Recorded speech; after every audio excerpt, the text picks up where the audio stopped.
Hello everyone, today we'll be going over Lab 5. For those of you who are familiar with last year's lab schedule, we are flipping Labs 5 and 6. It follows from the fact that many people like to use the BeagleBone in their final projects. However, there are a significant amount of issues that people have with the BeagleBones. Therefore, I believe that if we introduce the board, there will be fewer issues. A few things before we get started. You will need an SD card. 8 or 16 gigabytes is fine size-wise. However, 16 gigabytes is the safest minimum. Most of the boards are provided with SD cards. However, if you do need one, please ask one of your TAs or use an extraneous card that you have flying around. You'll need a working Python on your host laptop. By now, we assume that a majority of you have some experience with the language. If you haven't, that you are capable enough to use the web to figure out the very basics. We need to install these two module packages, Socket and PySerial, for server communication and serial deserialization schemes, as we demonstrate here. And later on, you also need to etch the image file into your SD card and plug it into the BeagleBone. You can use something like Rufus or Balena Etcher, either is fine. Moving on to the BeagleBone, we will need a way to edit files and to run them on there. You can do this via SCP transfers of some sort, file transfer protocol. However, this is often tedious. You may expedite the process using a batch alias. However, we find that the best way is using SSH connections via something like VS Code or PyCharm. Or for those of you who use terminal-based editors like Nano or Vim, feel free to use those.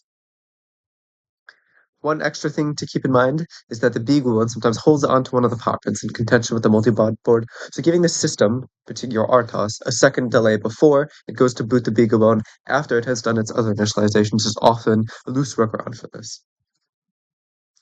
All right.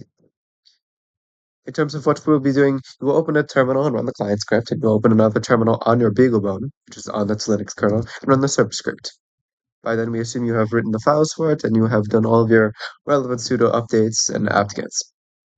For the last part, we want to interface the BeagleBone and the multi-mod board, the Launchpad together. You implement a small data transfer protocol in UART to be sent from the BeagleBone to the Launchpad. Then your Launchpad will draw the information it receives to the LCD.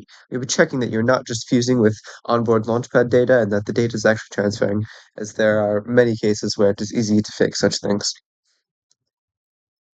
Moving further, we want to use the Bluetooth for our extra credit. You will be getting this working via a small app and the radio module that is available on the board. This is fairly straightforward. Please ask questions if you need to for it.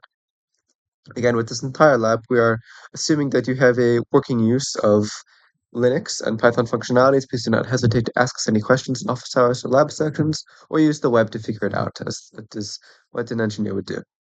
We provided you guys many of the scripts that you will use for the client and the server script. An important thing to keep in mind when it comes to Linux module devices is that they're often mounted as special files, aka you will see the device as it is mounted, aka the PMOD pins or the GPIO pins mounted on the board as a file, meaning you can write to these using some of the POSIX compliant coding.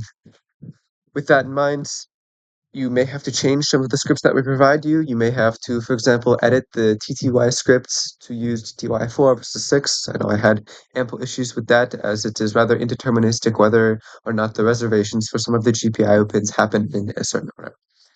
Anyway, everyone, good luck.